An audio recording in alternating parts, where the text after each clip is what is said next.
I mean, it's almost $1,000 an hour in profit. February, we did about 21,000. That's incredible. We'll probably do about 25,000 this month. This is one of those rare businesses that you can start without any money. Exactly. We already have several venues that are once a month. We sold out our first event in like 4 or 5 days. Every bar, every restaurant has trivia once a week already. Yeah. To happily do plant bingo on another night. If you made $3,000 profit at every event, that's $1 million a year. And you don't have a ton of followers, I imagine? No, I have like 200. I don't even really use Instagram, so maybe just friends and family. So if people want to do something like this, they don't need to be influencers. They don't need to have a big following. No, exactly. Anyone could do this. They want people to come out to their event as well. They have 20, 30,000 followers, so they're sharing our content. So already from the start, we're getting a pretty big reach. The piggyback, the classic piggyback. Exactly. What business out there makes $30,000 of profit its first 2 months and has $0 of startup costs? Plant Bingo, of course. I found a couple that owns a Plant Bingo business. $30,000 of profit in their first 2 months right here in Dallas, Texas. We're gonna ask them, hey, tell me about your business. How can we copy you? And why is the Plant Bingo business so dang good? Let's go play Plant Bingo and find out for ourselves. Okay, so what gives you the idea for Plant Bingo,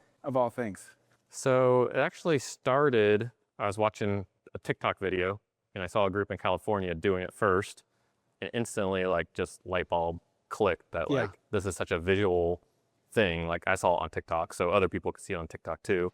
Was it like a viral video? Like, was it clear? It was a viral popular? video. Yeah, I mean, it had to have been if I saw it, because I don't really follow anything that plant related to start with. I mean, I looked through their TikTok and they had several million view videos.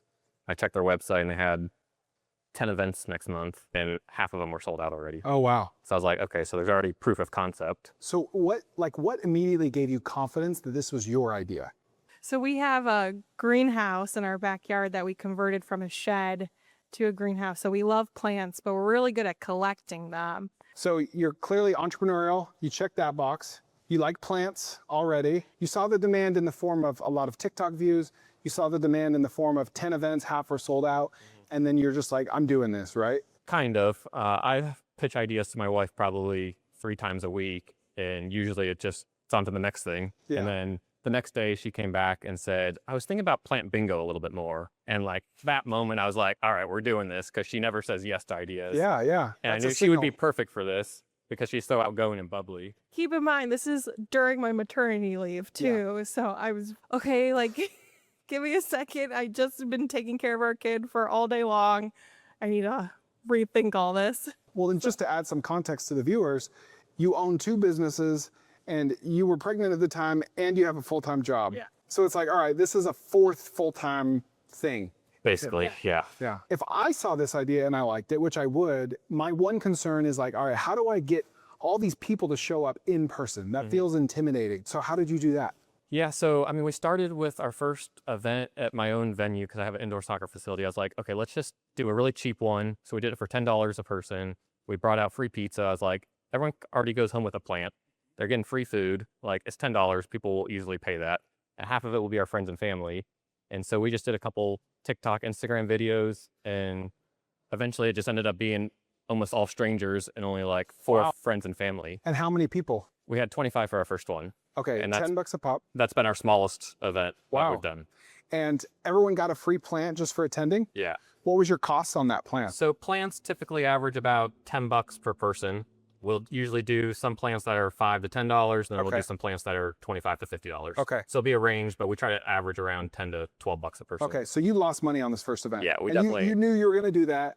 You're trying to work out the kinks, prove the model, gauge the reactions. Do people even like this? Yeah, Is that kind of the thing? Yeah, it was like, okay, let's see if this actually can work. Let's see how the logistics work. Let's make sure Steph's comfortable. Well, and then a few days before that, we went to another brewery where they had just normal bingo. So they had like 200 people and like you won free beer and that was it. And it was like, oh, we definitely can make this work. If there's 200 people here, people are going to want free plans. This is going to work. Yeah. So you saw a different bingo concept where the only prize was free beer?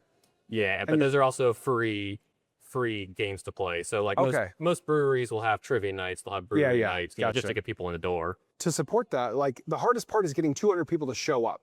It's not getting 200 people to pay $30. It's getting them to show up. So even though they didn't have to buy a bingo card, 200 people to show up for bingo, that's proof of concept. That means that you could get that many people to show up, especially if there was like the allure of a prize to win, right? Yeah, that was our whole thought. Like, if we're already giving them a prize to take home, we're providing a fun entertainment night for them, and they get to go home with something. So it's a win-win for them. So actually, that first day when we decided to do it, we started an Instagram account, we started a TikTok account, we started a website, we started got our logo set up. So we got everything all set up to use the brand. So what's stopping you from bringing a bunch extra and selling these things to your attendees? We thought about that. One thing you do need, if you want to sell plants, you have to have a license for it. No way. Yeah. Really? It's regulated by Texas government. The plant people. The plant police. So we could get it. It's not that difficult to do. Okay. The last thing you want to do if you start a business is not incorporate. You got to get an LLC. You need a tax identification number, and you need a registered agent.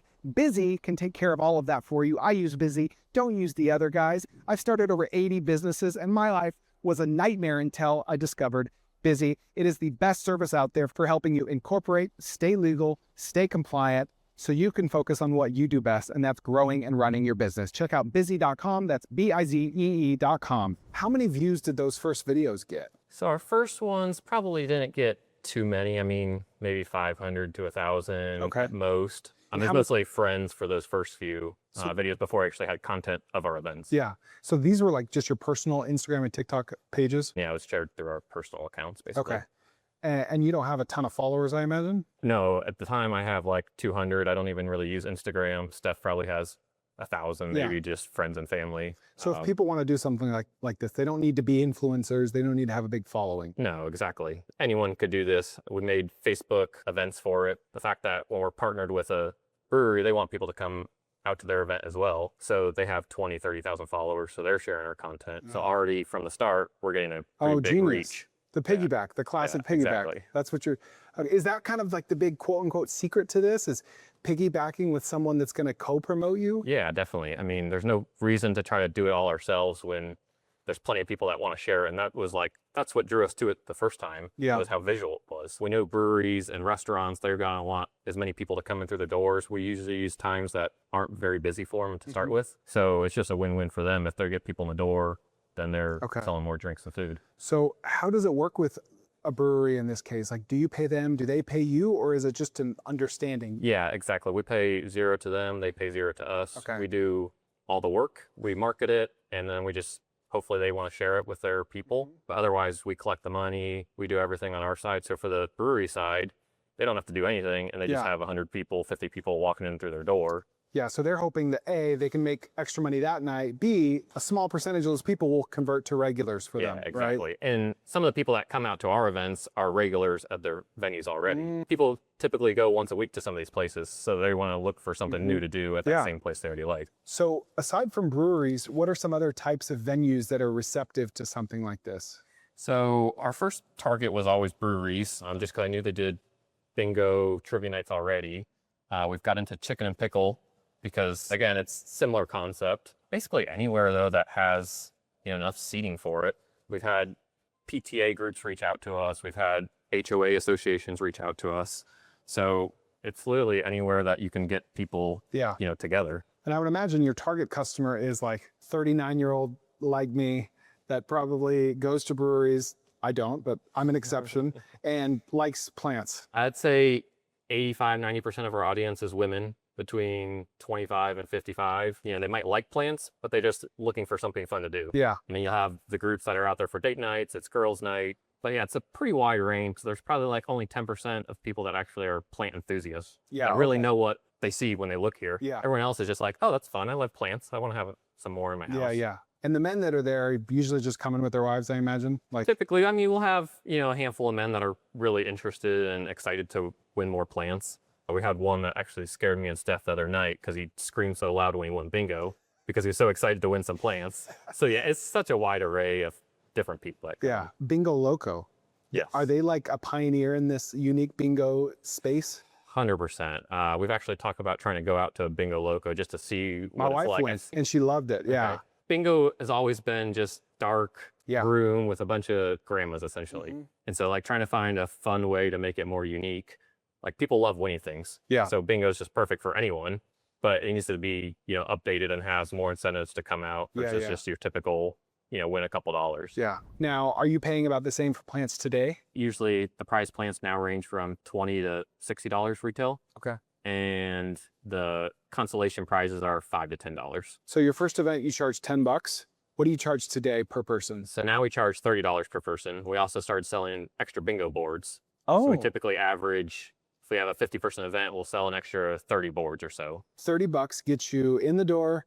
How many bingo cards or boards? I'll get you one sheet with One 10 sheet? boards. So basically we'll Okay. do 10 rounds of bingo. Okay. You'll get a board for every round. Any food anymore? No food, no drinks. That's kind of up to them with the venue. We try to Okay. make sure we have places that have those options. You're probably hoping for, without any employees, like a 60 to 70% gross profit margin. Basically, yeah. Okay. And then after your prize plants, what does your net profit margin end up being? It depends on the event. We typically range about 75 people per event. So if we're doing that times 30, I mean, yeah, we're probably taking home 50% at least. It depends. Like we have hosts that we can hire to help run the events. So if we are bringing them in, it obviously drops a little bit, but yeah, the margins still range pretty high. Probably with setup and takedown, are you here for like 3-4 hours? Yeah, for a small event, we could be in and out in 3 hours. Okay. If it's a bigger event, like this past Sunday, we had 150 people. We were there for about 4 hours just because we wanted to make sure, it was our first time at the venue, we want to make sure we know how this Yeah. setup goes. Once we go back to venues, it's pretty quick and easy. Kind of like everyone's paying like $33 on average, Basically, give or yeah. take. Yeah.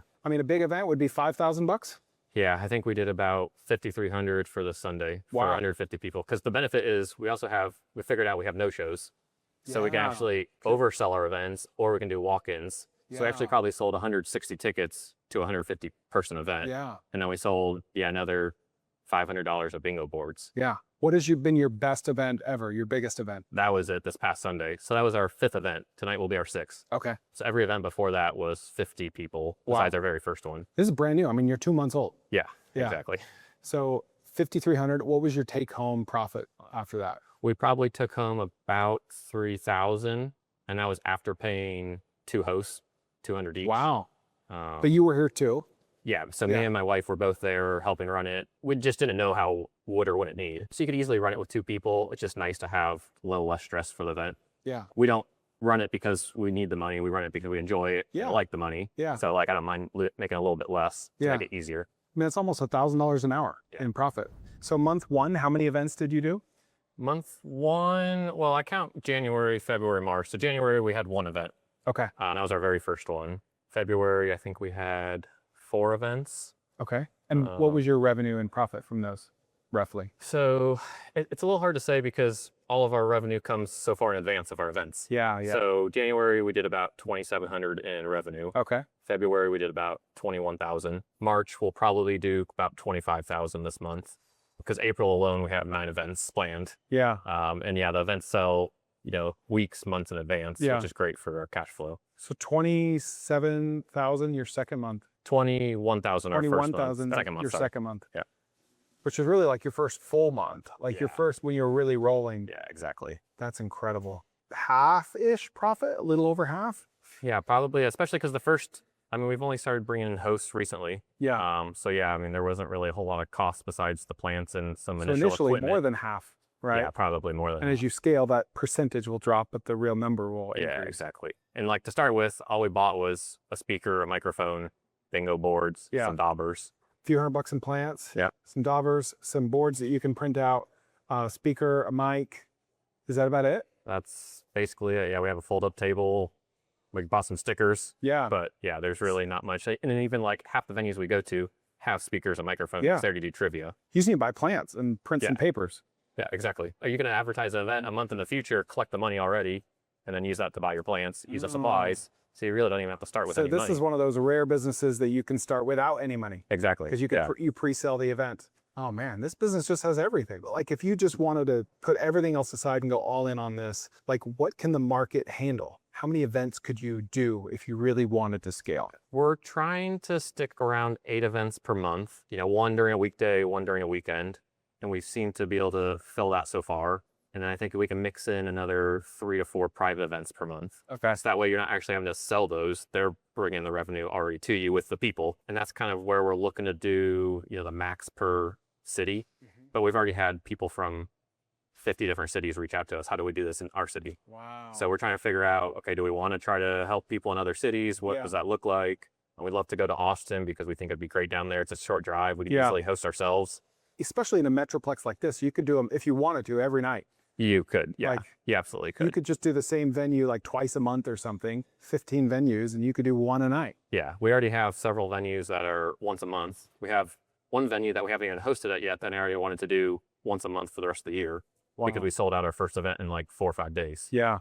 Every bar, every restaurant has trivia once a week already. Yeah. To happily do plant bingo on another night. If you made 3,000 profit at every event, not saying that's realistic, and you did an event a night, that's $1 million a year. You're probably like stressing out just thinking about all the logistics because you're buying plants and you're moving things and your food and calling and networking, marketing. Like, I'm not saying it's easy, but like this could be $1 million business in one area. In one city, for sure. Is there another type of bingo genre that you kind of have your eyes on, or some, like if people are watching this and they're like, I love the concept of a bingo business, plants aren't for me. We've thought about that because we want to do different theme nights. So we actually have like a mystery plant night coming up. I pitched the idea of book bingo, but I'm not a book person. Steph is. Oh, yeah. And she was like, I don't know, maybe it could work, maybe not, but I don't see why not. Yeah. I think anything that's like cost efficient and you can get a bunch of easily, Yeah. like I think you could do with anything. Yeah. So if someone is watching this and they want to start a business like this, what advice would you give them? First thing, just reach out to your community. Like there's so many different Facebook groups for plants in literally every single town, city, and they're tight-knit communities. So if you find a fun event or plan a fun event for them, they'll help support you. I mean, as long as you're not just marketing yourself, you're like marketing a plant community, you're learning, teaching people about it, and just do videos. TikTok, Instagram has worked amazingly well for us. Yeah. It's very clearly correlated to our views on TikTok, to our sales of tickets. So to find customers, post organically to Instagram and TikTok. You don't have to have a ton of followers. Yep. Pick up the phone and call a restaurant owner, brewery owner, events owner, chicken and pickleball, like anywhere that hosts people. Yeah. Of at least 50 people. Yeah. You Buy can a even do this table. in your backyard. Like I've seen Yeah. other people that literally just At your house. set up tables and just host it at their own place. Yeah. If people want to reach out to you or your business or find you, where can they find you? So we're the Social Greenhouse. You can find us on our website, thesocialgreenhouse.com. You can email us events@thesocialgreenhouse.com, TikTok, Instagram. Okay. Thank you. Thanks, Chris.